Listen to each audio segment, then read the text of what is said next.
Wow,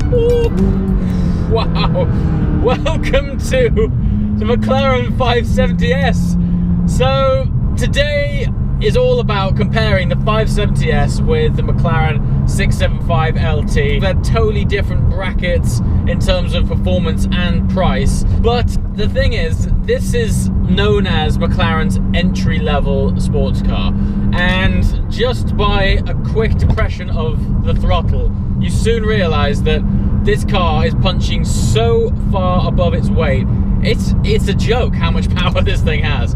It's incredibly capable, but the differences between these two cars, I guess, are predominantly reflected in performance and price. The price difference, and I'm not talking about the list price of the LT, but the actual market value now of an LT over a 570S. You might as well say they're another 200 grand, which is a bit obscene. And yet, you get in this thing, and a very well-spec'd one at 170 grand. I have questioned everything about all cars since I've got in this car, because I think at 170 grand, and that's pretty top spec, I honestly don't know what more you'd need. The performance that this thing offers, and don't forget, we're sat in something that also has a carbon tub. It's got carbon ceramic brakes. It doesn't have the fancy hydraulically linked suspension that the LT has, and it doesn't have as much active aero. And when I say as much, it doesn't have any active aero at all, so no big wing flapping around. But on the road, I've been driving these two cars now back to back, and while the initial hit and punch in the gut that is the LT is an absolute brain fragmenting experience, there's only so often that you can actually experience those, that performance on the road. And I'm finding that even though the 570S is still quick, like obnoxiously so, it's still the kind of car that, because it's down-tuned, you can approach more of its capabilities more of the time, particularly with this car not being focused on downforce. In fact, if anything, it's quite a playful car. We're up in Wales. We're on the 1st of November. The road surface is cold, but the way this thing lets go is very predictable. The other thing that I've noticed as well is, jumping back to back between these two cars, is the ease of access of just basically getting in the 570S is quite a lot easier than it is getting in the LT, and that would also apply to getting in a 650S or a 12C, because they're both based on the Gen 1 carbon tub, which has a sort of box-shaped frame here, whereas on the 570S, the guys at McLaren have either listened to feedback or experienced it themselves, and they've decided to slope down where your feet access the body, and as a result, you don't so much have to step into it and slide over a big sill.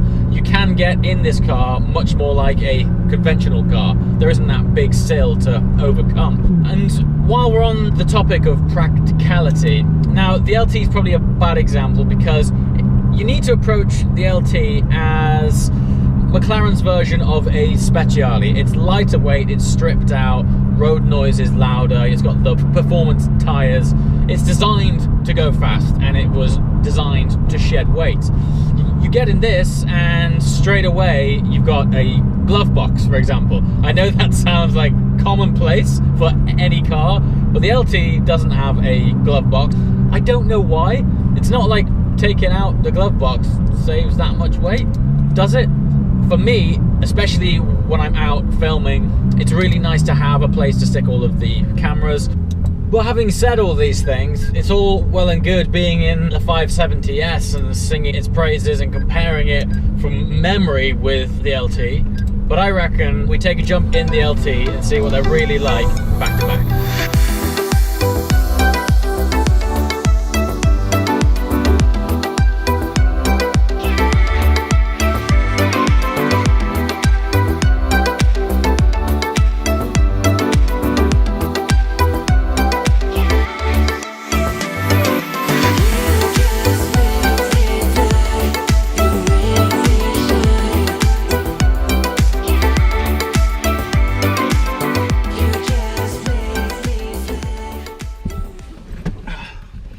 So, I mean, this may or may not sound daft, but hold on.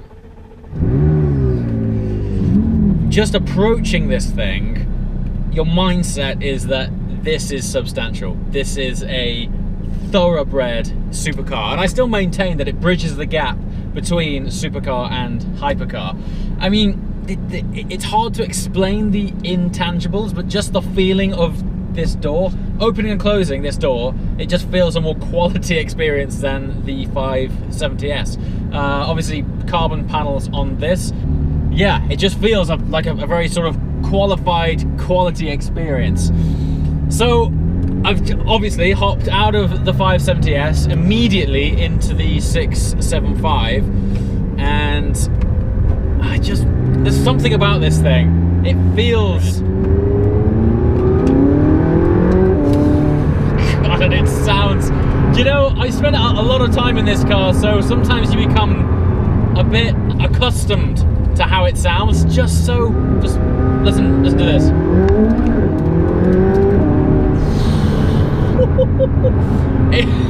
Okay, the difference is the 570S is a very fast car, okay? The 675LT is ballistic. You should have another license for this thing. I maintain it. I still think that, say for example, you'd had no supercar experience, and for whatever reason you were able to buy this as your first supercar, I believe it's dangerous. I honestly think it's crazy. It's just a mad. And listen to it. It's got beautiful pops and bangs, and there's something about this car, because if you were to read all of the items that they like upgraded and tweaked and improved on this, you'd go, yeah, you know, sounds cool. But the experience, the connection that you get with the drive and the overall emotions that it gives back to you are greater than the sum of its parts. That's all I can say. Just when I shift on this, I have more connection with this car. I have more connection with the fact that it's changed gear than I do with the 570. 570 is very much of a sort of tone change. It just goes doo-doo-doo, and you don't really feel it as much. In this, there's a sort of crack about it, a slight whip crack on the upshifts that just sort of reaffirms that not only have you changed gear, but you've changed gear in something really cool. It's funny, earlier I was saying how playful the 570 is. This thing steps out on a whim. Oh, it's so good. God. Oh, and it sounds immense. And, you know, every time you anchor on and you see the active aero, the wing in the back just slamming up, it's an occasion. It's a full-on drama occasion. Oh, you hear that little pop there? It's so cool.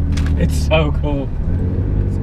For me, it's all about the way it stimulates your smile glands. If you get in it and you're beaming from ear to ear the moment you step out of it, great success. It's job done. Now, when I get in this car,